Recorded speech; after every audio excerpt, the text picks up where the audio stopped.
2 minutes. 2 minutes. Okay, 2 minutes. 2 minutes, MVP. This is the 2 minute for the president. This is the 2 minute for the president. Okay, guys, hopefully for about 2 minutes, so I'm going to sit down. We'll be here in 3 minutes. Until you come in. Okay, great. You know, it's been the, we've had the 2-minute warning, right? I'm assuming you said yes. Okay, great.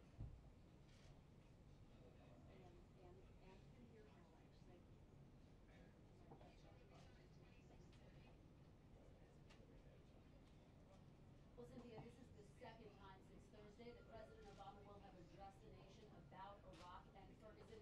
He was briefed about both topics earlier today. First to Iraq, I anticipate he will defend his decision to order more airstrikes there. Airstrikes aimed at helping the Kurdish forces defend the Mosul Right, definitely. The White House has said that. I mean, he did have a week away. You're right. He went golfing several times. Went to a birthday party, participated in some other social events, dinners with friends.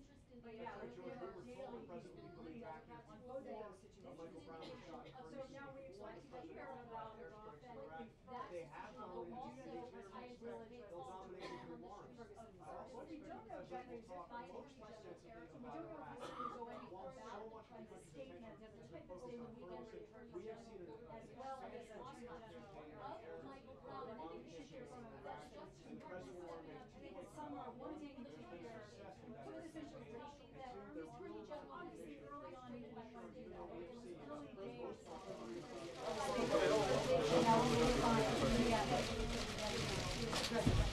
Good afternoon, everybody. Earlier today, I received an update from my team on two separate issues that I've been following closely: our ongoing operation in Iraq and the situation in Ferguson, Missouri. With respect to Iraq, we continue to see important progress across different parts of our strategy to support the Iraqi government and combat the threat from the terrorist group ISIL. First, our military operations are effectively protecting our personnel and facilities in Iraq. Over the last 11 days, American airstrikes have stopped the ISIL advance around the city of Erbil and pushed back the terrorists.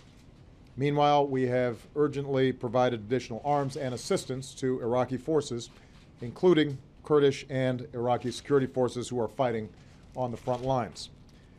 Today, with our support, Iraqi and Kurdish forces took a major step forward by recapturing the largest dam in Iraq near the city of Mosul. The Mosul dam fell under terrorist control earlier this month and is directly tied to our objective of protecting Americans in Iraq. If that dam was breached, it could have proven catastrophic, with floods that would have threatened the lives of thousands of civilians and endanger our embassy compound in Baghdad. Iraqi and Kurdish forces took the lead on the ground and performed with courage and determination. So this operation demonstrates that Iraqi and Kurdish forces are capable of working together and taking the fight to ISIL. If they continue to do so, they will have the strong support of the United States of America. Second, we're building an international coalition to address the humanitarian crisis in northern Iraq. Even as we've worked to help many thousands of Yazidis escape the siege of Mount Sinjar, hundreds of thousands of Iraqis have been displaced by ISIL's violence, and many more are still at risk. Going forward, the United States will work with the Iraqi government, as well as partners like the United Kingdom, Canada, France, Italy, and Australia, to get food and water to people in need and to bring long-term relief to people who have been driven from their homes. Third, we will continue to pursue a long-term strategy to turn the tide against ISIL by supporting the new Iraqi government and working with key partners in the region and beyond. Over the last week, we saw historic progress as Iraqis named a new Prime Minister-designate, Haider al-Abadi, and Iraq's outgoing Prime Minister, Maliki, agreed to step down. This peaceful transition of power will mark a major milestone in Iraq's political development, but as I think we're all aware, the work is not yet done. Over the next few weeks, Dr. Abadi needs to complete the work of forming a new, broad-based, inclusive Iraqi government, one that develops a national program to address the interests of all Iraqis. Without that progress, extremists like ISIL can continue to prey upon Iraq's divisions.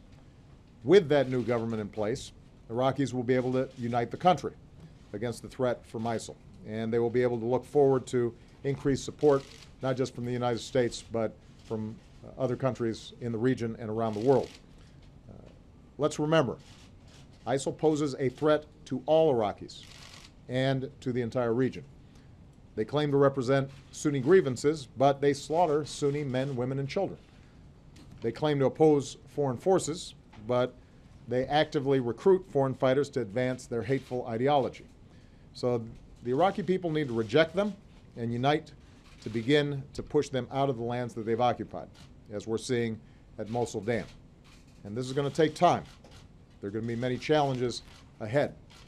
But meanwhile, there should be no doubt that the United States military will continue to carry out the limited missions that I've authorized, protecting our personnel and facilities in Iraq, in both Erbil and Baghdad, and providing humanitarian support as we did on Mount Sinjar. My administration has consulted closely with Congress about our strategy in Iraq, and we are going to continue to do so in the weeks to come. Because when it comes to the security of our people and our efforts against a terrorist group like ISIL, we need to be united in our resolve. I also want to address the situation in Ferguson, Missouri. Earlier this afternoon, I spoke with Governor Nixon, as well as Senators Roy Blunt and Claire McCaskill. I also met with Attorney General Eric Holder. The Justice Department has opened an independent federal civil rights investigation into the death of Michael Brown. They are on the ground, and along with the FBI, they are devoting substantial resources to that investigation. The Attorney General himself will be traveling to Ferguson on Wednesday to meet with the FBI agents and DOJ personnel conducting the federal criminal investigation, and he will receive an update from them on their progress. He will also be meeting with other leaders in the community whose support is so critical to bringing about peace and calm in Ferguson. Ronald Davis, the director of the DOJ's Office of Community-Oriented Policing Services, or COPS, is also traveling to Ferguson tomorrow to work with police officials on the ground. We've also had experts from the DOJ's Community Relations Service working in Ferguson since the days after the shooting to foster conversations among local stakeholders and reduce tensions among the community. So let me close just saying a few words about the tensions there. We have all seen images of protesters and law enforcement in the streets. It's clear that the vast majority of people are peacefully protesting. What's also clear is that a small minority of individuals are not. While I understand the passions and the anger that arise over the death of Michael Brown, giving in to that anger by looting or carrying guns and even attacking the police only serves to raise tensions and stir chaos. It undermines rather than advancing justice. Let me also be clear that our constitutional rights to speak freely, to assemble, and to report in the press must be vigilantly safeguarded, especially in moments like these. There's no excuse for excessive force by police or any action that denies people the right to protest peacefully. Ours is a nation of laws for the citizens who live under them and for the citizens who enforce them. So to a community in Ferguson that is rightly hurting and looking for answers, let me call once again for us to seek some understanding rather than simply holler at each other. Let's seek to heal rather than to wound each other. As Americans, we've got to use this moment to seek out our shared humanity that's been laid bare by this moment. The potential of a young man and the sorrows of parents, the frustrations of a community, the ideals that we hold as one united American family. I've said this before, in too many communities around the country, a gulf of mistrust exists between local residents and law enforcement. In too many communities, too many young men of color are left behind and seen only as objects of fear. Through initiatives like My Brother's Keeper, I'm personally committed to changing both perception and reality. And already we're making some significant progress as people of goodwill of all races are ready to chip in. But that requires that we build and not tear down. And that requires we listen and not just shout. That's how we're going to move forward together, by trying to unite each other and understand each other and not simply divide ourselves from one another. We're going to have to hold tight to those values in the days ahead. That's how we bring about justice, and that's how we bring about peace. So with that, I've got a few questions I'm going to take. I'm going to start with Jim Kuhn of AP. Right here, Mr. President. Yeah. The incident in Ferguson has led to a discussion about whether it's proper to militarize the nation's city police forces, and I'm wondering whether you wonder, or you think that you see that as a factor regarding the police response in Ferguson, and also do you agree with the decision by the governor to send in the National Guard? Well, I think one of the great things about the United States has been our ability to maintain a distinction between our military and domestic law enforcement. That helps preserve our civil liberties. That helps ensure that the military is accountable to civilian direction, and that has to be preserved. After 9/11, I think understandably a lot of folks saw local communities that were ill-equipped for a potential catastrophic terrorist attack. And I think people in Congress, people of goodwill, decided we've got to make sure that they get proper equipment to deal with threats that historically wouldn't arise in local communities. And some of that's been useful. I mean, some law enforcement didn't have radios that they could operate effectively in the midst of a disaster. Some communities needed to be prepared if, in fact, there was a chemical attack, and they didn't have hazmat suits. Having said that, I think it's probably useful for us to review how the funding has gone, how local law enforcement has used grant dollars to make sure that what they're purchasing is stuff that they actually need, because there is a big difference between our military and our local law enforcement, and we don't want those lines blurred. That would be contrary to our traditions. And I think that there will be some bipartisan interest in re-examining some of those programs. With respect to the National Guard, I think it's important just to remember this was a state-activated National Guard, so it's under the charge of the governor. This is not something that we initiated at the federal level.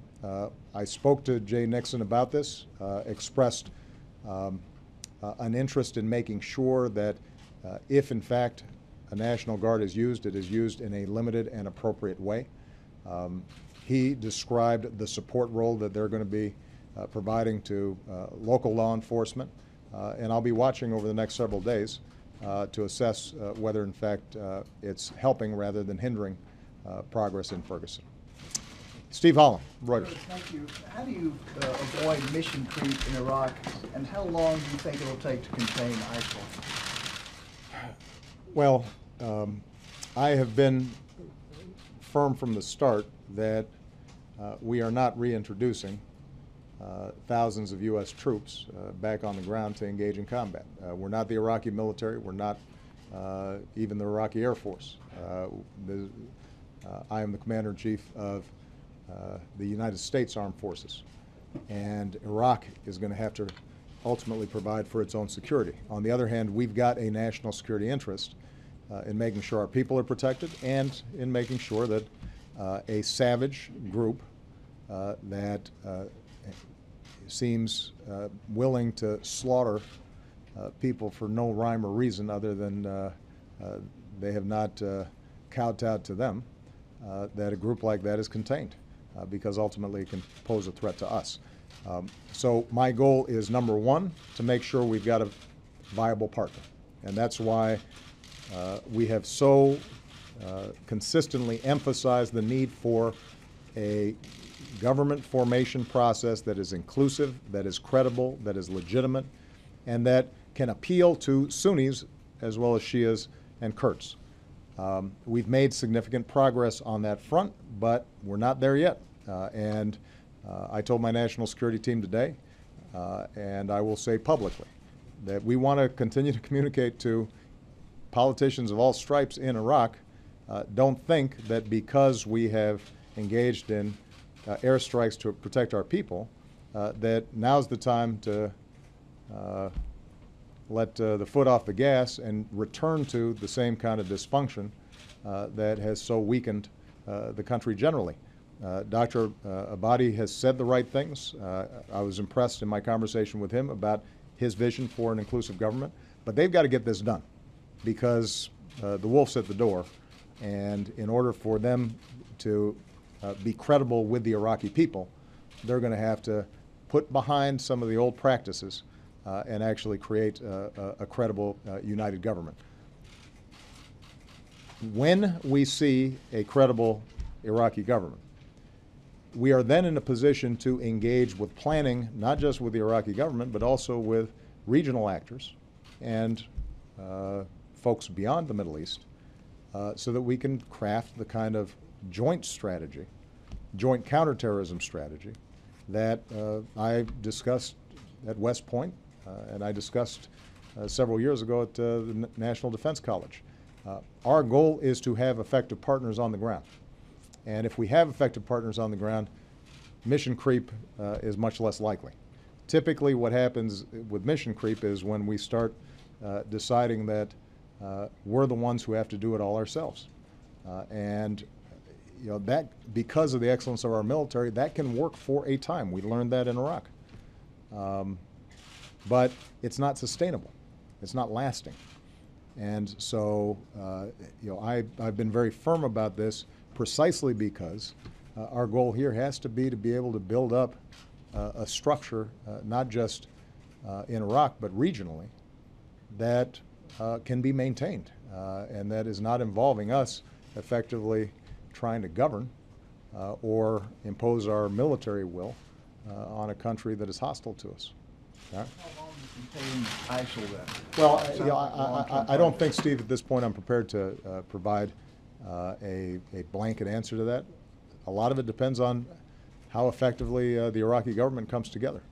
I think that you will see if, in fact, that government formation process moves rapidly and credibly, that there will be a lot of actors in the region and around the world that are prepared to help and to step up assistance, many of whom may have been reticent over the last several years because the perception was, at least, that Baghdad was not being inclusive and that it was going to be self-defeating to put more resources into it.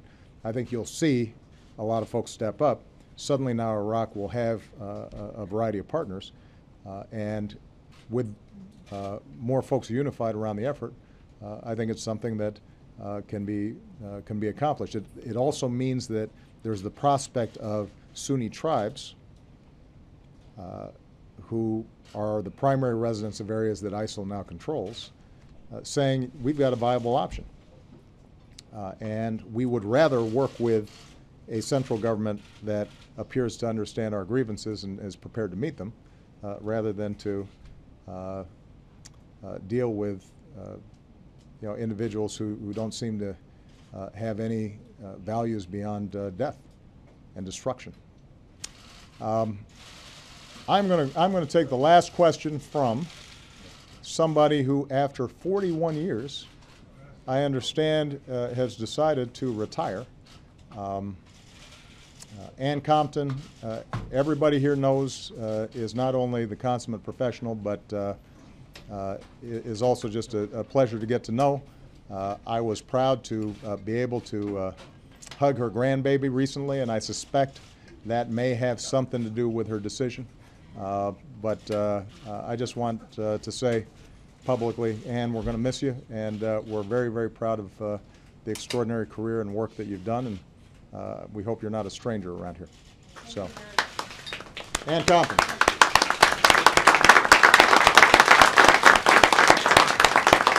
I suspect you may get some cake at some point.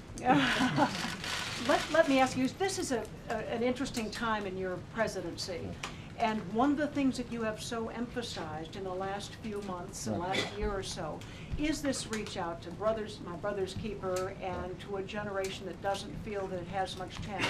Sending the Attorney General to Ferguson is a step. Has anyone there asked you, or have you considered going yourself? Is there more that you personally can do, not just for Ferguson, but for communities that might also feel that kind of tension and see it erupt in the way it has in Ferguson? Well, and obviously, we've seen events in which there's a big gulf between community perceptions and law enforcement perceptions around the country. This is not something new. It's always tragic when it involves the death of someone so young. I have to be very careful about not prejudging these events before investigations are completed, because although these are issues of local jurisdiction, the DOJ works for me, and when they're conducting an investigation, I've got to make sure that I don't look like I'm putting my thumb on the scales one way or the other. So it's hard for me to address a specific case beyond making sure that it's conducted in a way that isn't transparent, where there's accountability, where people can trust the process, hoping that as a consequence of a fair and just process, you end up with a fair and just outcome. But as I think I've said in some past occasions, part of the ongoing challenge of perfecting our union has involved dealing with communities that feel left behind, who, as a consequence of tragic histories, often find themselves isolated, often find themselves without hope, without economic prospects. You have young men of color in many communities who are more likely to end up in jail or in the criminal justice system than they are in a good job or in college. And part of my job that I can do, I think, without any potential conflicts, is to get at those root causes. Now, that's a big project. It's one that we've been trying to carry out now for a couple of centuries. And we've made extraordinary progress, but we have not made enough progress. And so the idea behind something like My Brother's Keeper is, can we work with cities and communities and clergy and parents and young people themselves all across the country, school superintendents, businesses, corporations, and can we find models that work, that move these young men on a better track? Now, part of that process is also looking at our criminal justice system to make sure that it is upholding the basic principle of everybody's equal before the law. And one of the things that we've looked at during the course of where we can make, during the course of investigating where we can make a difference, is that there are patterns that start early. Young African American and Hispanic boys tend to get suspended from school at much higher rates than other kids, even when they're in elementary school. They tend to have much more frequent interactions with the criminal justice system at an earlier age. Sentencing may be different. How trials are conducted may be different.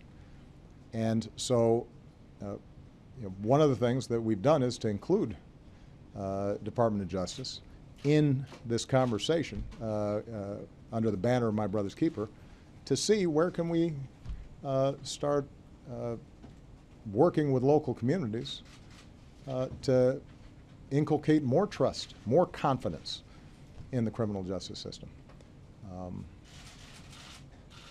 And I want to be clear about this because sometimes I think there's confusion around these issues, and this dates back for decades. There are young black men that commit crime, and we can argue about why that happened because of the poverty they were born into, or the lack of opportunity, or school systems that failed them, or what have you. But if they commit a crime, then they need to be prosecuted because every community has an interest in public safety. And if you go into the African American community or the Latino community, some of the folks who are most intent on making sure that criminals are dealt with are people who've been preyed upon by them. So this is not an argument that there isn't real crime out there and that law enforcement doesn't have a difficult job, and that they have to be honored and respected for the danger and difficulty of law enforcement. But what is also true is that given the history of this country, where we can make progress in building up more confidence, more trust, making sure that our criminal justice system is acutely aware of the possibilities of disparities in treatment. There are safeguards in place to avoid those disparities, where training and assistance is provided to local law enforcement who may just need more information in order to avoid potential disparity. All those things can make a difference. One of the things I was most proud of when I was in the state legislature, way back when I had no gray hair and none of you could pronounce my name, was I passed legislation requiring videotaping of interrogations and confessions, and I passed legislation dealing with racial profiling in Illinois. And in both cases, we worked with local law enforcement, and the argument was that you can do a better job as a law enforcement official if you have built up credibility and trust. And there's some basic things that can be done to promote that kind of trust. And in some cases, it was just a lack of information. And we want to make sure that we get that information to law enforcement. So there are things that can be done to improve the situation. But short term, obviously, right now, what we have to do is to make sure that the cause of justice and fair administration of the law is being brought to bear in Ferguson. In order to do that, we've got to make sure that we are able to distinguish between peaceful protesters who may have some legitimate grievances and may be long-standing grievances, and those who are using this tragic death as an excuse to engage in criminal behavior and tossing Molotov cocktails or looting stores. And that is a small minority of folks, and it may not even be residents of Ferguson, but they are damaging the cause. They're not advancing it. All right? Thank you very much, everybody. Thank you.